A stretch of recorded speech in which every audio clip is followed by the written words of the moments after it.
If you haven't, What do you got? 9.5? my seems when I ever have corks, I only have two sizes, too big and too small. Yeah.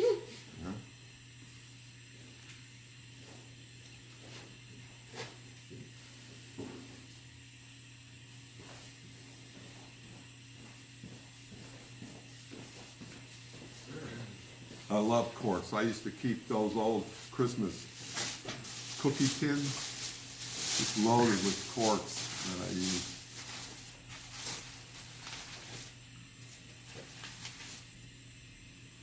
Perfect. Sweet. Okay. All right, see how I'm like this? I'm not like this. I like to be like this because I can get to the centering pretty quickly. But get this round.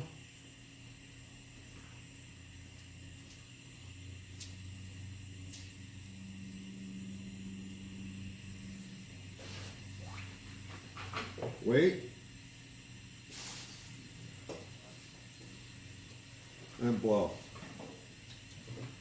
Now, this is what I found is where the most common mistake I had been doing for almost 30 years.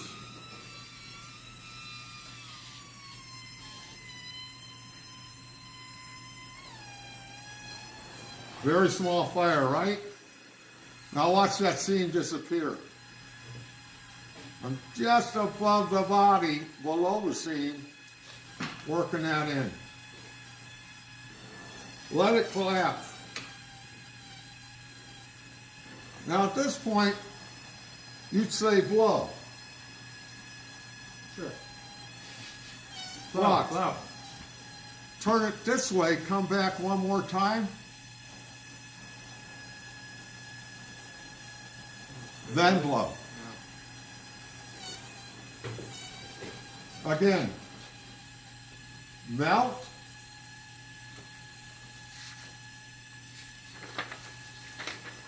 And watch what happens when I blow this side out. Wait.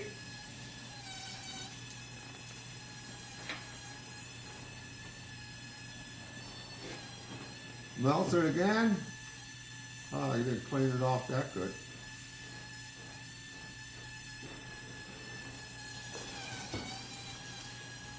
And this just wants to keep opening up wider and wider. I'm going to finish this and I'll explain my theory on this.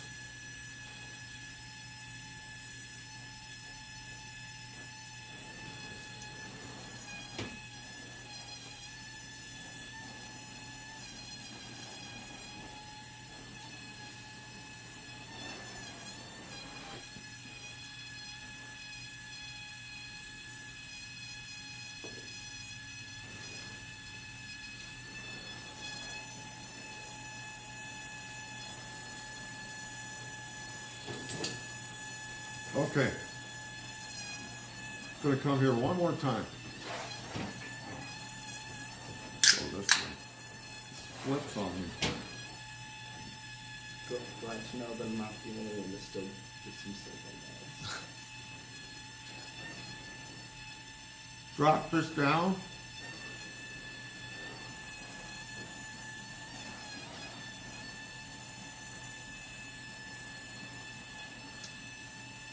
You hold this for a second.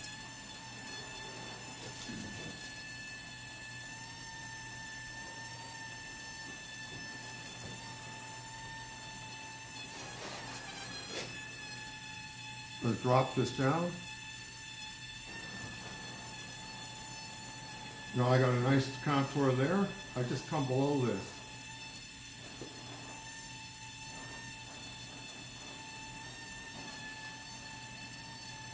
And draw that out.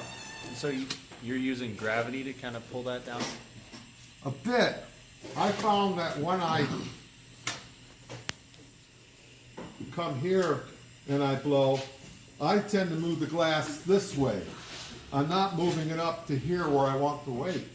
That glass has to kind of get on a ladder and jump to that spot.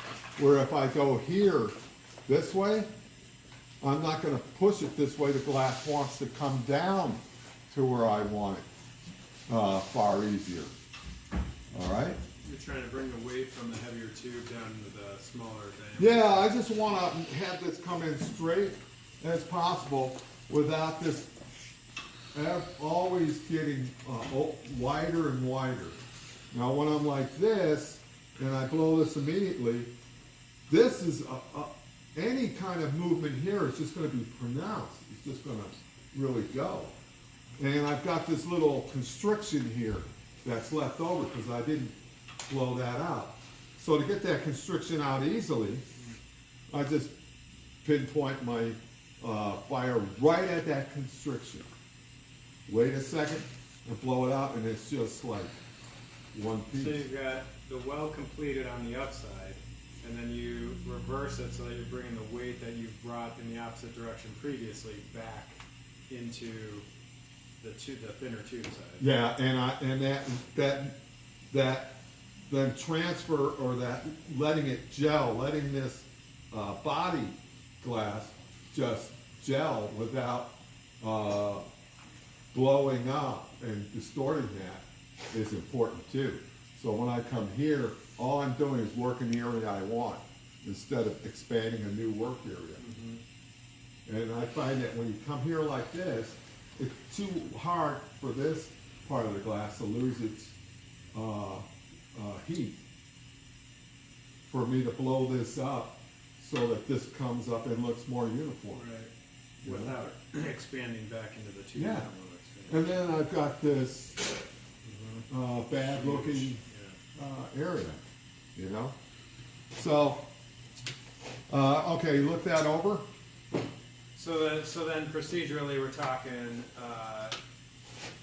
you've got the sidearm pointing up. You complete the weld so that that weight is dropping down into the tube. You let it cool, you flip over, you reheat that weight that you gathered there. The weld is complete at this point, you're letting it fall back in the opposite direction, and then it's off. Yeah. So you can control diameter. I just watch that seam disappear. I don't care if it's getting heavy. I just want that seam to disappear. So that's well done. Step 2, go back there and give it its form. All right? By trying to do that too immediately, all you've done is you haven't solved the form problem. You've just expanded the work area into. You can't make tubing as good as that one little segment at a time, you know? And I'll see work by other scientific glass blowers, very good, but there's still this tendency to just have this big, wide area.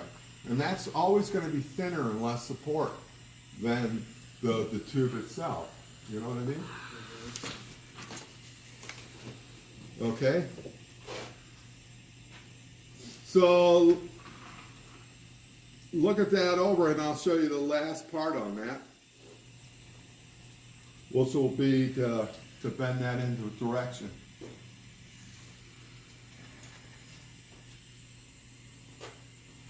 Have you guys gone over bends? Ones have been bent. Twos have been bent in one. Okay. They've done many, many bends, and they probably don't want to ever see another bend scenario. Yeah. And actually, at this point, they should probably have it, but ones haven't done any bends. I tell you, bends are a nightmare for me too. I always do a practice bend on something else before I do it to my piece, because it's just one of the tricks I learned that was just a breakthrough is if you take a piece of tubing, let's say this, and draw a straight line here.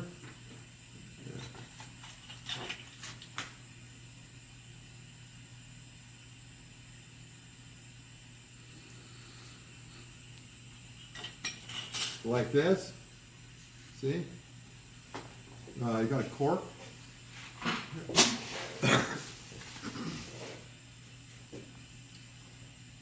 This was like a revelation when I saw this.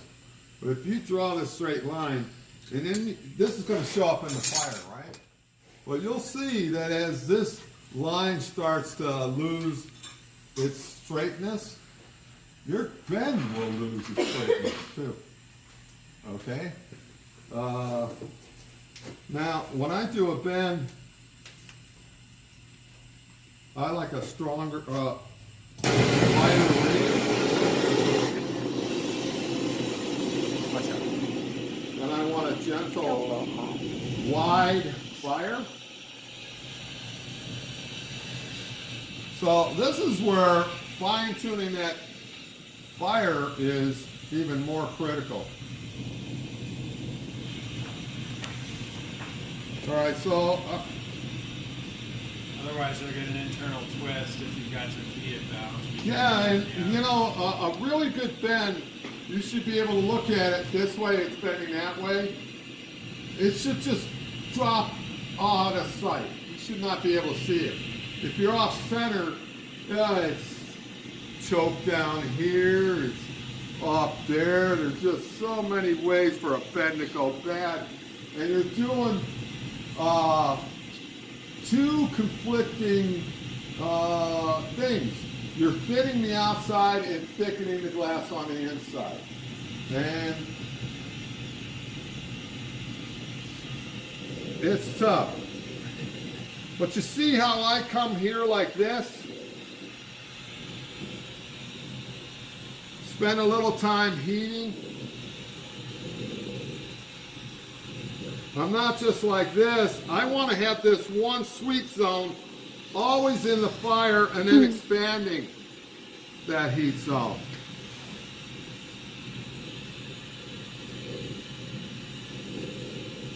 Boy, this stuff is like rock.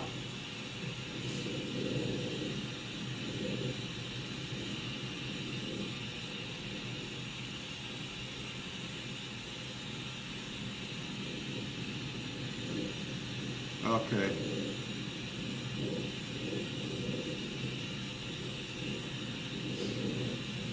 So I'm really trying not to slag off that line, but you see it's starting to twist on me a little bit. You come out.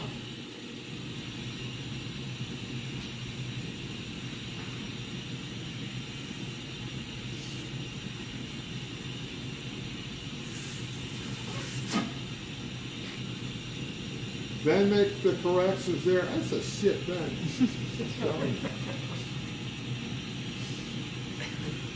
It is. I mean, look at the sign on it. I mean, I could hide this, right? But I'm telling you, the Germans would just crucify me with this, you know? But look, it's a little skinny on the side, especially you can see it there. You can see it took like a little left turn there, you know? But it gets from here to there, right? I just want to let you know, I could put this in any lab and every customer would think that this is a work of art. I show this to another glass blower and they're like, yeah, he's a butcher. You know? Well, okay, give me a grade. Well, these are pass-fail, so Yeah. yeah. It's too shallow. Volumetrically, we lose a little diameter Yeah. in the back end. Yeah. The front side, But you can alright. start working this out, right? Yeah. But Yeah, show them how to oh, okay. compensate, 'cause, you know, it's not You know how to gonna fix it. Well, I'm an expert at working these out, you know, because I sure as hell can't do it one shot. I see other guys and they're just like machines. You know? Okay, I like working this brushy fire. Let me see if I can get it.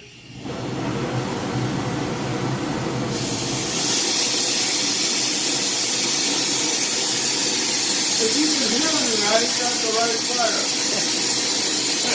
So I come here and shoot it up this way. Dance it. Shoot it up that way.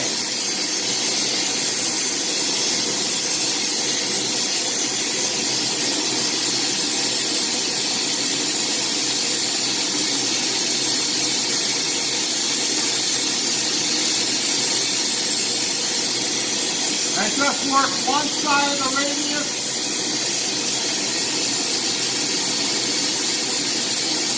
And then the other side.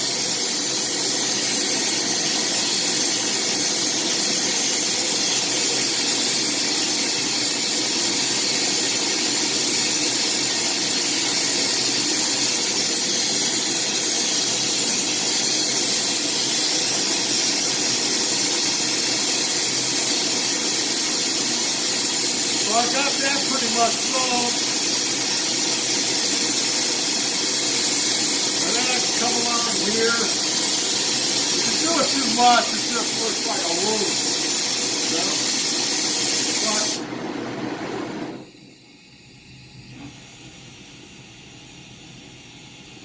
And I don't know, I'm just used to this feathery hot fire that I can then come into. See? Now, Mike's choice would probably be this really soft but just intensive fire that would just get right to the point and do this. I mean, I don't know, would your flame, would a reducing flame be detrimental to the chemistry that would be happening internally in any case? Like if you're working a reduction flame, do you have anything like, you know, in artistic glass, if we're working certain colors, we can't use reducing flames. Do you have to deal with any, like you can use I don't have to whatever worry flame about. you want to use. In fact, almost every art form of scientific glass blowing involves a reduction flame. We anneal stuff beforehand. If I work the aluminum silicate, I'm dead if I use a neutral or an oxidizing flame. I'm dead in the water. The irony is if you work a lead glass. Have you worked lead glasses for electronics? Color. Yeah, no, we used to have to. Back in the old days when I had television, we used to always make these television necks, and it's made out of this leaded glass. Now, your old televisions, they used to have lead glass for everything. You know why? Because if it wasn't lead, you would all get X-rayed sitting in front of your TV. That's a cathode ray tube. That's the essence of an X-ray machine, is a cathode ray. So if you're standing there, you would just get irradiated. Now, the problem is, like, when you have one of these TVs, they can weigh over 200 pounds, this glass. And there was no problem finding leaded glass because they just burnt out and they just remelted all these old test tubes.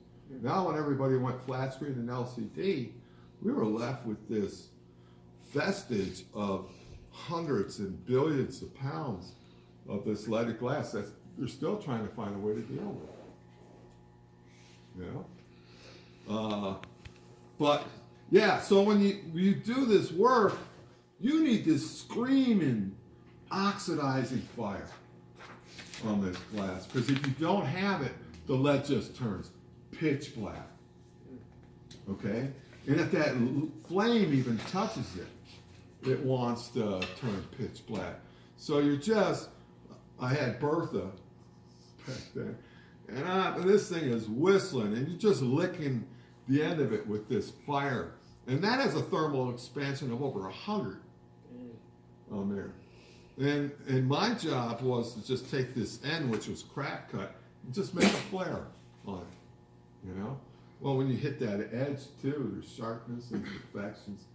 So it was just psh, psh, and I'm finally getting this right, and the owner's walking by, and I want to impress him, you know? And it was just, bam, I rushed it, and it just exploded, a mess, and I'm just cleaning it by. I go back to doing it the way I should. The owner walks by again from the office. He was wondering if I got a goddamn piece out that whole day.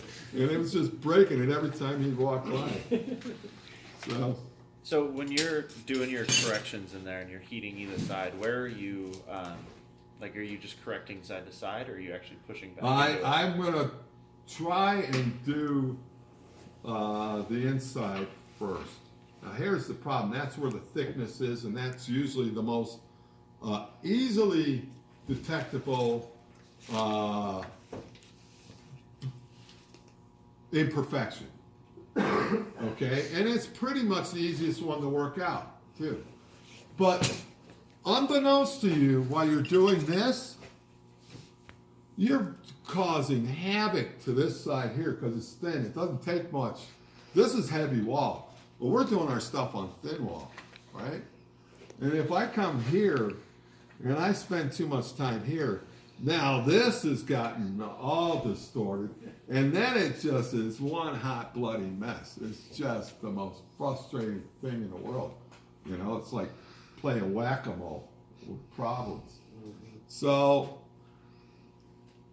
at that point, you can either trash. I used to know guys who could just do a bend like this, and go right back in the fire, straighten it, make a perfect bend.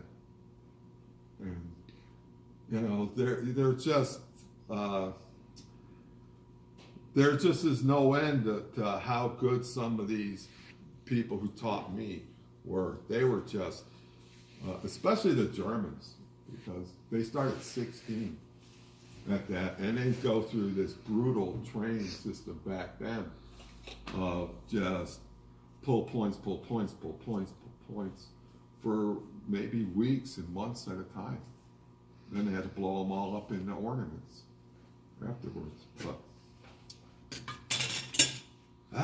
Lauscha? what's that? Lauscha? You know where they're from? A lot of them were from the Danzig area. You know, it was actually Poland before World War II. And after that, and then they were all, right after World War II, there was no industry in the world but the United States. So we were able to attract almost all these Germans to come work for us. They were incredibly trained up there. Chemistry really, back in the 1900s, was all German. You couldn't take chemistry without learning German on the old textbooks back then. Still recommend that for next week. So, we have this back here. Then the last final touch here would be a bend in this direction.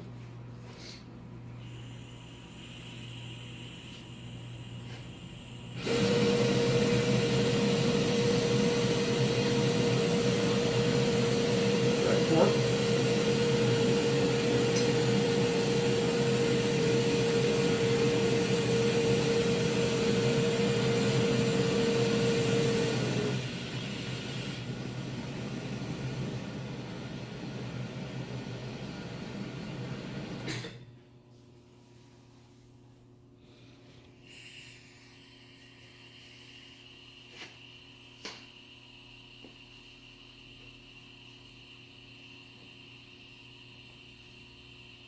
You want it sort of close to the rinse seal because you don't want to start making all things really too high for people to work with. Then come over here. So you can keep. Yeah, another piece of crap. Then To keep the profile low so that they don't have to have like a ton of space in between the next apparatus. yeah. Well, if this is hanging too high, they're often working in a hood system, right? Sash comes up. So if this is set up too high, imagine they have a door around here for the liquid nitrogen. Now they have to pour even higher to get to the door to fill that up because it keeps wanting to boil off, you know? And, you know, women aren't as tall as men, and they're in the labs too. And why should it be difficult for the user to do their job? Just because it's easier for you to make the bend higher. They're going to have to deal with that every day.